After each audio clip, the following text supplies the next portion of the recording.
we'll just start with leaning into story. You talk a lot in the book and in interviews about the power of sharing your story on your terms.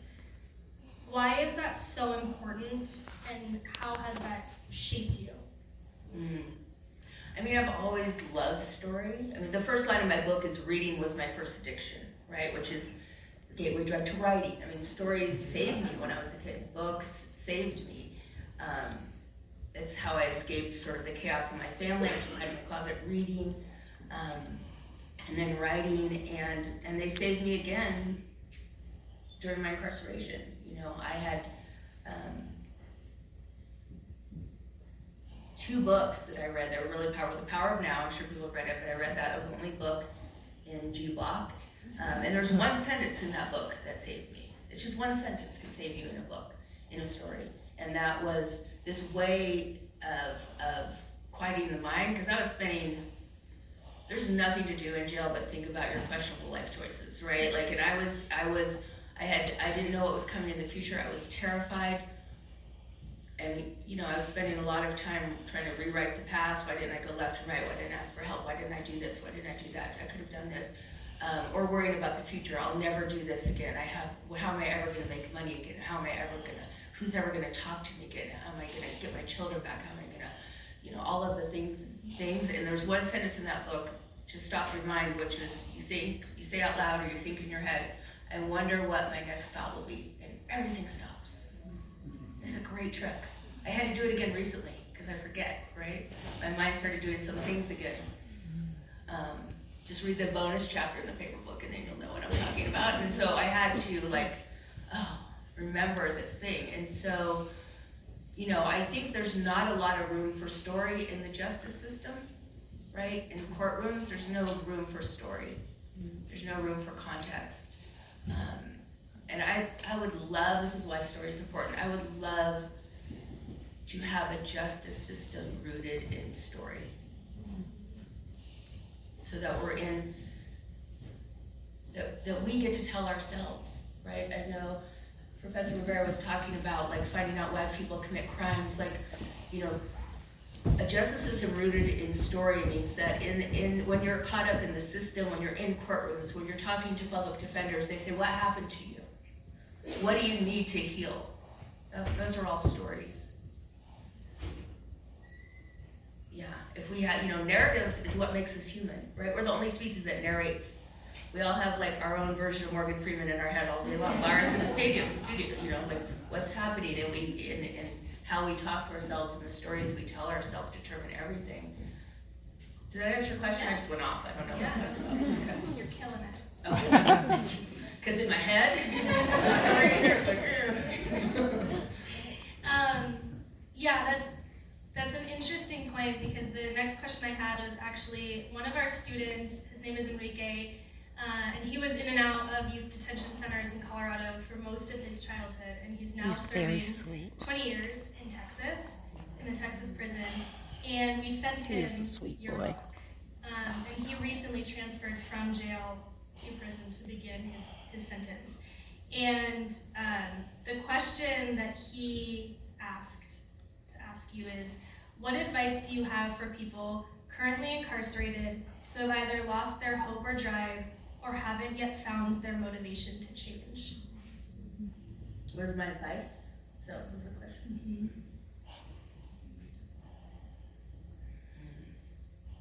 You know, I'm going next week for the 3rd time to the largest women's prison in the country in Chowchilla to do book club. And some of the women I met with there are on death row. And the conversations we have there are the same conversation as how do you have hope when you're in a situation that feels hopeless. And it's really hard, and it is the greatest act of rebellion that you can do, is to have hope in that situation. It's a rebellious thing. Nobody wants you to have hope. Just like Joyce. You know, in Troy's poem, when he's talking about that feeling that the world's against you, it's hard to know when you're in prisons or the 3,116 jails in this country that there are people that care, right? that are not against you. And so I think the thing to remember is that the one thing that can't be locked up is your imagination. The one thing that can't be locked up is your hope. And that's a radical thing to do. And not everyone doesn't want you to have hope in the system, but it feels like it. I'm a big believer in Delulu thinking. I am, like you can call it manifesting, magical thinking, daydreaming, I call it daydream. And what I do is I script impossible scenarios in my head. When I'm not meditating, then I'm writing impossible scenarios in my head, right? And I daydream. And I think that none of us have any idea what the future holds. 16 years ago, if you'd said I was gonna be here, I'd be like, no, right? If 16 years ago you said Oprah's gonna know who you are, I would have said yes because I have that Delulu thinking. I was like, I've been prepared to talk to her since I was a kid, right? I've also won Academy Awards. I can't act, and a Grammy, and I'm tone deaf. Like I do that kind of thing, but I think that is the thing that can't be locked up. And I did learn this from Anthony Ray Hinton. That's how he survived being on death rows. And is his imagination and the places you can go. And so given a choice of hope or no hope, just choose hope. Right? Just for your own well-being. Well, I think the interesting thing that you shared that links it is this idea around wanting storytelling as part of the system, because the only story that we have been, our youth tell us that they are told is, you're a monster, you're a criminal. Yeah. And so it's really easy, if that's the only story that is allowed to be in the space or is told, to live into that versus being able to kind of expand that thought process to who do I want to become.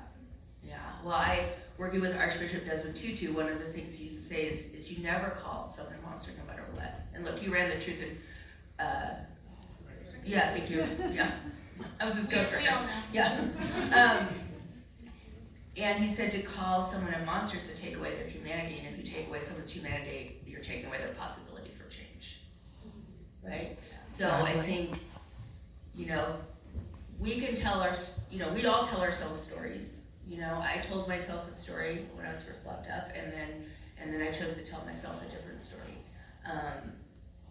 And if we don't tell our story, other people will tell our stories. And we all want to do that, like we're wired for like quick stories, right? Like friend or foe, good or bad, villain or hero, villain, hero. Like we want those binaries, right? So we can quickly categorize people and know, are we safe or unsafe?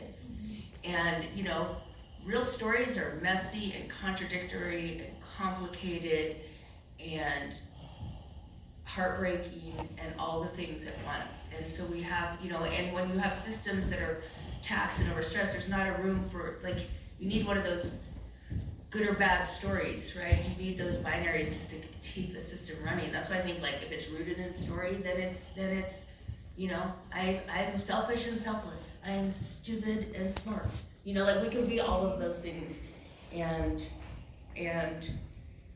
But I think for me, the hardest thing is a story I told myself for so long is that I am I'm more bad than good. Yeah. Hearing that, I'd love to ask you, and I heard it in several podcasts. You use this statement: you aren't allowed to heal from trauma you caused yourself. So can you tell me more about what that means for you? And then was there a specific moment, experience, or maybe a person that helped that mindset shift for you to begin to forgive yourself and heal? Yeah, I talked earlier when I was giving you the rambling synopsis of my book, about that moment when I couldn't comfort my son. Because I was handcuffed. And, this is over 16 years ago, and it was traumatic for him, and it was traumatic for me. I had dreams, first it was, every week, and then over the years, it was maybe every month, and then, now it's like maybe once a quarter, where I'm can't get to my children. They're being like, and it's always transportation or natural disaster, like the car's rolling away, or it's a train or a boat at the dock, or a flood, you know, it's like that moment, which I realized later is like, there's a form of PTSD, right? It's only now, I think, that I can even tell that story without being sort of slightly hysterical about it all these years later. So like all these things that intellectually I know are like, oh, this is trauma, this is something but in my mind, well, I caused that, I did that. That is trauma I caused myself, and I really couldn't reconcile that for a long time with like needing to heal from it. Like I used to get like, yeah, if someone hurts you, then you heal from that. But if you do that to yourself, how do you heal from that? And the person that got me, so it was hard to reconcile, but the person I think who really turned that around for me was, I don't know if you guys know who Gabor Mate is. And he's just an amazing human, and we were at this is gonna sound like really bougie. We're at this retreat in Costa Rica. And having breakfast. And so, but he's, you know, he really sort of like rewired my brain around that and helped me to have like the compassion I would show for anyone who told me the story, the same thing as mine. Like, here's like a little mirror image arts thing. Everyone who's got a secret they don't want someone to find out, raise your hand. Right? So, like, our secrets keep us really isolated, but if you put your hand back up, everybody, that's quick shame right there. We're like, oh, I don't know. Of course, we all have secrets, we all have things we don't want people to find out, but if you look around and you see how many hands are up, that's community and belonging, right? So it's just like a little perspective shift. And he really helped me, like, because I was so hard on myself for being human. I was so, like, any of you told me you're struggling with addiction to something, I'd be like, I'd have compassion for myself. I was like, oh, how horrible. And he, you know, he did this reframing with me, and he said, you know, what were you looking for when you took drugs? It's just a symptom. And I was like, well, connection. I thought it made me more connected to people. Love, belonging, all those things. And yeah, so that and his ayahuasca really helped me.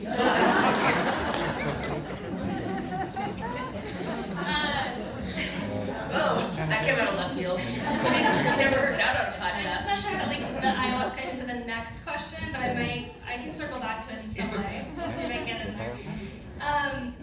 Yeah, you talked about a little bit in that statement around just like the experience of jail.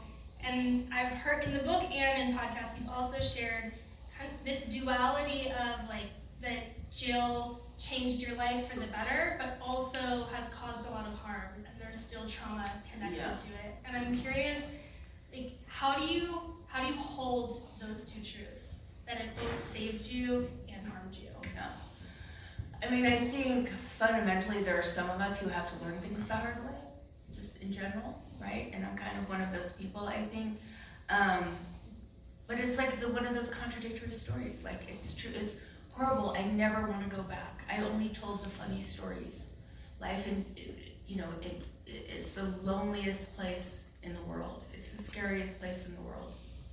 And especially if you're a woman, you're 3 times more likely to be sexually assaulted if you're locked up than walking through Central Park alone. Like, there's a lot of trauma for women in jail, and it's not from the women you're in jail with, right? And you're really judged as a woman in the justice system, you know? So all of that is true, and I swear I would never go back, and I have nightmares that I have to go back all the time for something I haven't done wrong. And that's not a nightmare of being in jail, that's a nightmare of also being on probation, right? That's a nightmare of holding your breath for years, knowing that you can go back without doing anything wrong, without ever committing a crime or doing a drug again. You know, I haven't done a drug in 16 years. The ayahuasca was medicine. I haven't done a drug in over 16 years and 2 weeks and a day or so. But I still have those nightmares that I'm gonna have to go back. And for me, I needed every single identity I had to be stripped away so that I could become me. I am more me than I've ever been me, right? Messy, real, all the things. And that's a gift. There's no better feeling. And it did. It made me more real in all the ways. It made me a better writer. It's I developed empathy in a way I may not have. And so both things are true. And I don't recommend it. Don't do it. Don't steal the couches, Professor. Yeah. I'm curious then, hearing this idea that, right, for some people, you gotta fall hard and there's things to be learned, and then also hearing how traumatic it is, right, that you don't share those hard stories. We actually have a question from Danielle, who's in the audience. She is a PhD student at CU Boulder. Well, smarter than me. Right? She's going to become a doctor, and she is also a partner of ours in all of our Reentry Brighter Future work. And she asked, how do you navigate holding people accountable without leaning on punitive measures? So knowing that we have this system right now, in what ways could we then at least move more towards restorative ways? Yeah. Where is she? Where's our future doctor? She's right there. Okay, good question. Here's what I think. I broke the law. I stole from my friends and neighbors, and I committed crimes, and there's no part of me that thinks I should not have paid for those crimes. So I think people should pay for crimes, and then I think as a society we have to let people pay for crimes. That's the difference. We don't actually let people pay, right? So there's this idea, and I had it.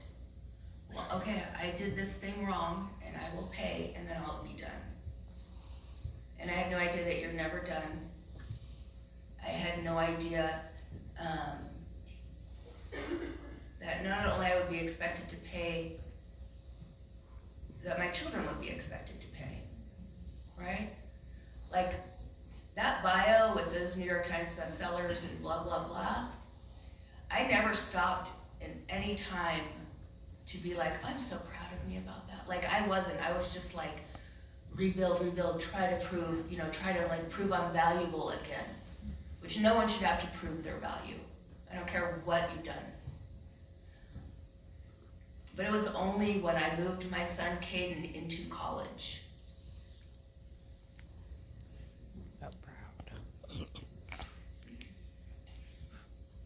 The day that I moved, I don't know why I'm just looking at you like all aggressively. It was only when I moved him into college, into the dorm, and I was going to park my car. And from the moment of my arrest, it doesn't matter like who I'm having dinner with or, it was that moment where I exhaled for the first time in over, 15 years. That was the moment I said, we did it. Because he's more likely to be going to prison than going to UC San Diego, being in foster care for the time he was and having 2 incarcerated parents. So that was the moment I was like, oh, we did it. I have no idea how. And I felt like I could relax, right? And even when my book came out, there's, people, I don't know if you guys know this thing in the internet where people have a lot of opinions about it. It's so weird, judgy. You have a lot but of there's people opinions. saying, like, I shouldn't be able to make money off my book. The reality of the justice system, I stole $900, I paid back $19,000. So if we talk about like how people should be paying forever, I'm not saying what I did wasn't wrong, but the punishment rarely fits the crime of anybody. Yep. Right? So I can't get a job, I can't get safe housing, I have to check a box to property for a property management company. Like, I am here 16 years later, almost, and sold my house and had to go rent a place, and I was terrified. Oprah's not gonna save me there. I was still terrified and triggered. So that's how generations pay. I shouldn't make money, so I should be able to pay for my son's college. he should have to pay, and then maybe his children should pay, right? Everyone who's ever done anything wrong should pay. And I don't, like, and it's so weird to me because individually, I think people are, like, I'm very Pollyanna, like, people are good, right? I believe people are good, and like, their thinking is good. I believe in second chances. Like, good people think that, but there's such a disconnect between the thinking and the doing, the walk and the talk, or the talk and the walk, right? Because, you know, like, you are all wonderful, good people, right? You're here on a Tuesday night, you're having an important conversation, and you all believe in second chances, I know that. And then here's what happens, there's no judgment around this, but do you believe in second chances enough to let it live next door to you? Do you believe in second chances enough to hire that second chance? Yes. Do you believe in second chances enough to have it in your book club? Book club ladies, 1 out of 3 people are under carceral control, and if you don't know who's been in trouble with the law in your book club, that's because they're too scared to tell. Someone's been to jail besides me.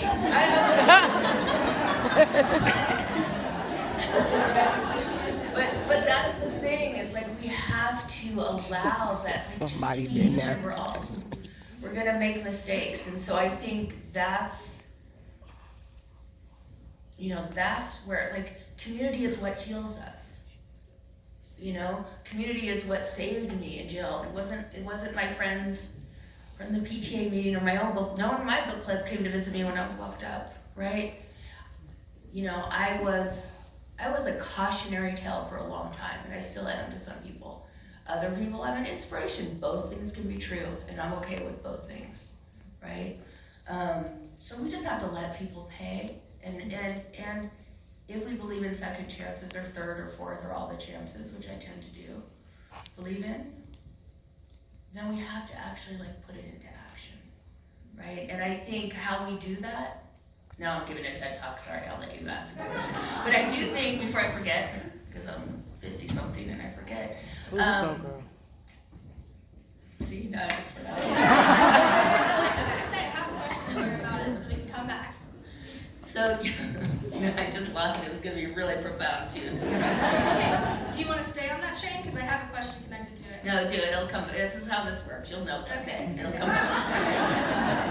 Well, I promise. Some people know what I'm talking about.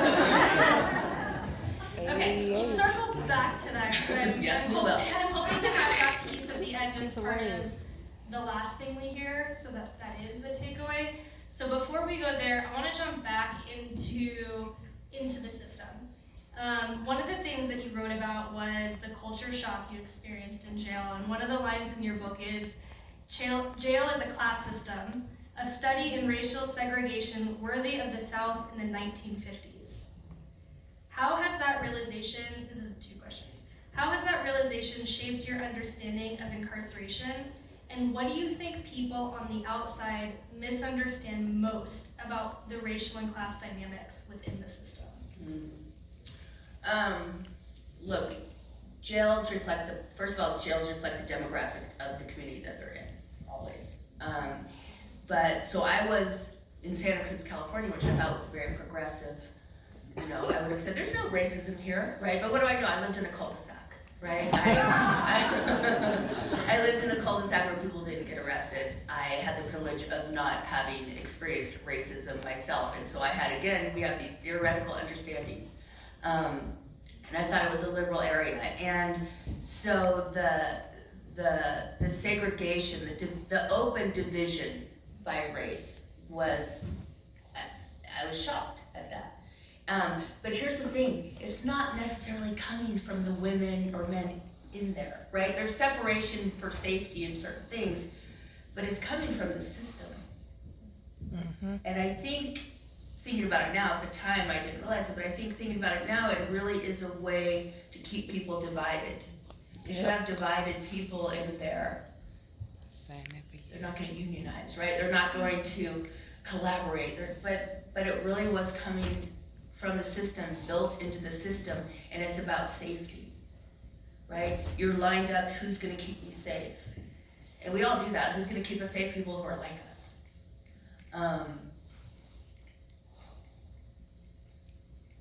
Yeah, and the power, the power dynamic is what's really shocking, because you think, it was shocking for me. But you have and again, I'm gonna speak about women because that's my experience and that's what I'm focused on. But you have women in jail, 80% of whom are mothers of minor children, often the sole mothers. You have close to 100% who have histories of trauma, childhood abuse, domestic violence, sexual abuse, physical violence, and you're in this system that is just constantly triggering that, right? It's built for men, it's run by men, it's controlled by men. If you look at the red flags for domestic violence, this little checklist they have, for those of you in healthcare or social workers, do they control your communication with the outside world? Do they tell you when you could eat, what you could wear, like all of those things? That is the system that women are in. And so you have a group of people who are constantly triggered, where you have no power, where you are powerless. Someone's controlling whether you can talk to your children, your freedom, all of the things. And so that was a culture shock in that way. And there are a lot of good people, in the system. People are becoming public defenders and judges and prosecutors without wanting to do good for the world, right? Like the aspirations are good, and it's a hard system for everyone. I do think, however, there are people who are in control in that system of men and women who, where it is about power. And it is the place where they feel powerful. And some people feel powerful by making other people more powerless.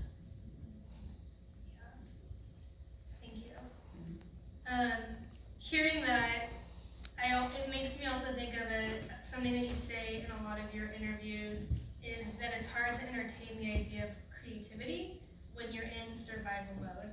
Yeah. And I know that in some of those interviews that's been more in context to like your writing when you were a mother, but I also think about it inside, and I think about our work, because that is what we're trying to do, right? We're going in and we're trying to infuse imagination and creativity with young people when they're in survival mode. So can you tell me a bit more about just like what that statement means to you? We'll start there. What does that statement really mean to you? I mean, I think it is really hard to have creative expression. And this is, there was more time while I was locked up than when I got out, right? Because in some ways, you're in survival mode, but you're not in survival mode, right? You're gonna eat, where you're gonna sleep, the rules. And there was some play is a thing. Fun and play is a core value. I'm not a theater kid like I am now. Somehow I jumped being the kid part. But I think there's this when you're in survival mode, when you're trying to figure out how I'm gonna when I was trying to pay for a 400 square foot apartment so I could have my children back together and not lose my son forever because I needed a home and I needed a job. And I'm like, how am I gonna feed him? How am I gonna have the electric bill on? This wasn't that long ago, right? It's hard in doing all of that survival mode to be how am I gonna have creative self-expression? I should, write writing saved me. Writing was how I always made meaning of the world. And when I do drugs, I don't write. So those two things, Hemingway could do it, Bukowski, they could all do that. I cannot do that. It's one or the other, right? And so it's how I make meaning, but it's really hard both to be creative, I think, when you're in survival mode, when you're doing those fundamental things to survive, and I just lost the other thing, damn it. Yes, when you're doing that, it's also really hard to advocate for yourself when you're in that mode. And shame will kill all of those things, right? Shame is sticky and it kills everything. It is heavy, and it's hard to have lightness and play and joy. We had some silliness, I was thinking about until I met my little grown-up theater kids that became my community in Santa Cruz. There was some play and silliness in jail apart from the guard, when the guards weren't around, right? And I remember that, and I remember how fun it is, but it's hard to play and be silly and be light when you feel like the weight of the world is on you, right? When you're not sure, especially when you're on probation, right? When every moment, I describe probation like walking on a high, like a high wire in a windstorm in high heels, right? That's what it's like every second. So if you're like, and you could lose everything at any moment, including your children. You're not like, hey, let's do an improv game. Like it just Yeah. Well, so on to that, improv, you did find your way to improv. We are obviously a theater company. So quickly tell me, because I've gotten my cues, but we're gonna get through them all. She's so scary. I ignored her. But I recall you had said that you'd always wanted to do improv, and then you finally did. So what was it that drew you to improv? It was one of those things that I really wanted to do, but I was terrified to do it because an unscripted life, what is that? I'm someone who I used to take 20 Vicodin to make a phone call to PG&E, right? To make a payment arrangement. So this idea that I would just go and be vulnerable like that, and not, to me, I'll do improv if I can plan out what I'm gonna say before, memorize it, and then pretend it's spontaneous. That's an exhausting way that I think, the old me would have totally memorized everything I was gonna say today, and then been oh, it's off the cuff, constructed that perfectly. But there's nothing that hacks, no offense to Eckhart Tolle, but nothing hacks presence and mindfulness like doing improv. Because you have to be in the moment and you have to say yes to everything, right? It's so healing. So I was terrified. I'm not proud to admit that, and this is a human resource violation, but I made 3 employees go with me on a Saturday. Totally illegal, don't do that. And I really wanted to do it, and that became the people, because this was at a time when I was keeping a secret. I was so afraid, and it's such a lonely place to be when you're keeping a secret, right? Because if I'm in shame and I'm keeping my past a secret, we're not really gonna be friends, because I can't invite you to my house, and I'm gonna pretend we're close, but I'm not gonna tell you. And why? Because I think you're gonna run screaming from the room. And when we're real and vulnerable, and we write a book with all of our secrets, people do the opposite. They come running towards you and they tell you, I have everybody's secrets in my DMs. Everybody tells me their secrets. But those improv people were the ones where I first was told here's my past, and they're cool, want to get lunch? They didn't care. No one was thinking about me as much as I thought they were, first of all, or judging me as much as I was judging myself, or being as unforgiving of me as I was of myself. Nobody. Yeah. So I'm gonna ask our last question, and then I want to leave a moment for you to share a little bit more about the Gemma Project and what you're doing. And so this is where that thought you had that you lost. There's too much pressure. I'm not going to remember it. I think it's going to come I remember it at 2 a.m. and I'm going to text you. Please do. So this is where I'm going to give a stat. So you do know me. Okay, so currently in the U.S., 1 in 59 people are incarcerated or under supervision through parole or probation. And that does not take into account family members and loved ones who are also being impacted by the criminal legal system. Which means, all this is to say is that incarceration touches many of us. So, walking the walk and not just talking the talk. What can we as neighbors or community members do to be more supportive and truly inclusive in walking the walk and not just talking the talk about second chances? I mean, community members can offer community. That's the thing, right? That's the thing. I just wanted to be in someone's book club, or invited to their game night, or not just feel so alone, right, post-incarceration. To the garden club, to the whatever the things are. And I think, again, people people will share their stories with you if they feel safe to share them with you, right? And you know, all of you said you have secrets. I guarantee whatever your secret was, if someone else told you that secret as their secret, you'd be like, it's okay, I understand it. We're so hard on ourselves, and we're so, and some of you may be judgy, we're all judgy, you know, and I'll be the first to admit that I never cared or thought about incarcerated women until I became one, right? So I have no judgment around that, but I don't believe anyone's free unless everyone's free, right? And so yeah, community, that heals everything. Isolation, silence, you know, secrets fester, shame multiplies in isolation. So again, some of you in here have been to jail. Some of you have someone you love who's struggling or been to jail or incarcerated. And if you don't know who, it's just because they don't feel safe to share it with you, right? So the minute that we are vulnerable with people, they'll be vulnerable back. So I think that's, you know, community heals everything. We're just wired to be together. It's annoying, and I'm an introvert and I say that, so. Yeah, thank you. You had mentioned this before, that nationally and in Colorado, the number of incarcerated girls and women continues to rise. So I'd love for you to take a moment to share more about the work you're doing, the Gemma Project. What do you want to tell us? Yeah, Bless so you. I knew, you know, in the nonfiction world, you sell a book for a proposal, and then it comes out in a store 2 years later. You have a year to write the book. So I knew, after I wrote the first draft of my book, and I had it over a year to go out, I knew I was going to have a big microphone for a while.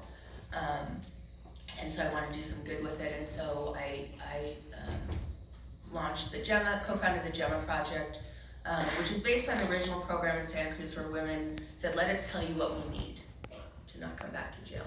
And so it's programming 10 or 12 weeks depending on the location while women are in custody, and then 18 months of support afterwards. So no one is going back to jail because they don't have a car that goes uphill, right? Or because they have to be in 3 places at once, or they don't have childcare because they have a drug conviction, and so they just don't feel so alone, because until you have coping skills, you revert to what you know, right? And so yes, it is trauma and gender responsive services, neither of which we're allowed to say on our website anymore for some reason, but that's what it is. And I still say it out loud, and it really is centered around the needs of women in a system that was not built for them. And it's not to diminish the needs of men, but the programming in institutions is you know, the women are kind of added on because they might be the fastest growing population, but they're still only 10% of the population. But everybody who's locked up matters and needs programming and services that help them in whatever their unique situation is. So yeah, so we're doing good work. We're working in Northern California and sharing the curriculum across the country, and model sites. We're not running them. It's not something we'll be running because every county and state is different, but we're partnering with people. And you know, nonprofits all need to work together. Just like they divide you in jail with certain things, you know, the systems that don't want to, they divide the nonprofits, compete for resources, compete against each other, who's doing this. But, you know, I'm a big believer in collaboration, and so, you know, donate to Mirror Image Arts, and then if you have extra, go to the Gemma Project Network. But first priority is here. And that means donate your time or your money, whatever you have to give, or your friendship, or your whatever it is. Everybody's got something to give. Yeah, I was going to say, Nicole and I, I'm sure, are going to schedule a meeting with you after to talk shop reentry. Well, I had a million questions. That was as many as we could get. I know, I rambled. No, it was amazing. I'm so grateful to have gotten to meet you, spend time with you. Before we give a huge applause to Laura, I've been tasked that I have to bring up Teresa and Dr. Rivera because they have like final housekeeping of what needs to happen next, and then we're gonna love up on you.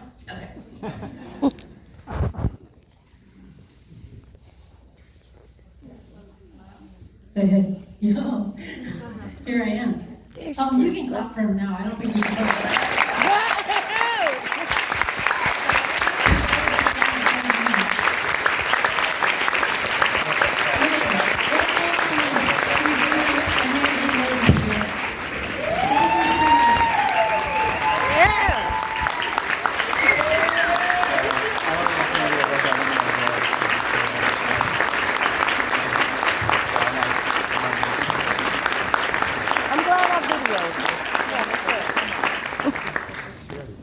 asked Laura to come to Colorado, and I was so thrilled that she said yes.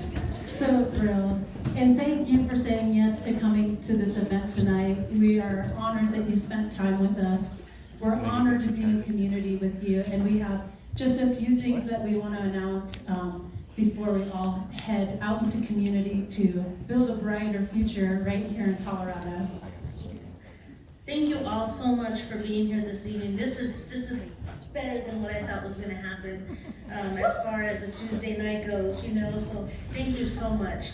As you leave Claver Hall tonight, our gift to you is a copy of Revelation written by Troy Blockman. It's in our book. In the bag,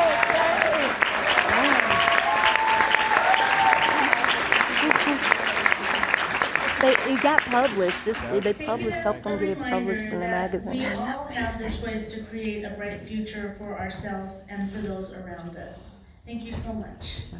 We do have an ask. I really thank you for being part of our development team tonight and asking everyone to donate. She understood the assignment. Well done. You did receive this card in your bag or someone handed it to you. There's a QR code there that makes it super easy. We'd be so honored to have your support so that we can do the work that we do to disrupt the pipeline to prison and build a restorative community here in Colorado. And then the last thing is, if you lovely people would love to get a photo with Laura, we would love to facilitate that. So we are gonna ask you to stay seated if you want to take a photo with her, and we'll dismiss you by row. If you, she just got the giggles over that. She's gonna laugh the whole time we're taking pictures. She says her eyes are always closed in photos, so just prepping you for that. We will dismiss you by row if you want to do that. If you need to leave tonight, that's fine. You are welcome to get off of this plane. That's fine. We're not going to be offended. We're so honored again that you spent time with us. Thank you so much for being here. Again, if you want to take a photo, just stay seated. We'll dismiss you row by row. If not, have a safe night home. And let's just give Laura one more thank you.